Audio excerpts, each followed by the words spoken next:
Pakita ko sa inyo guys, ito nga wiring, tugang outlet ni siya, tugang switch. Yang line 1 yun. Hanapin mo yung line 1, common na siya, common switch yung line 1. Yan, itapo dyan. Yan. Oh, yan siya. Common switch yun. Yan, traveler yan. Papuntang ilaw. Yun, ilaw yan.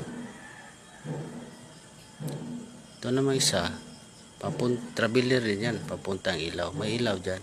O, yun. Ito naman, line 2. Yun na may marking yan, line 2 yun. Para maging bakit na may line 2 sa switch? Kasi may outlet. At tapos may ilaw din sa kabila. Yun, ilahin yan dyan sa kabila. Yun. Tignan mo yan. Line 2 marking yan. Oh. Parang may sa flyer. Yan. Tapos yan, isa. Line 2 yan. Papuntang outlet sa likod. Supply. Yun.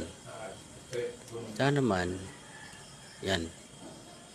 Tugang na yan. Switch. Ito yung isa. Yan. Line 2 sa ilaw. Line 2 sa ilaw yan. Yan. Tap yan dyan.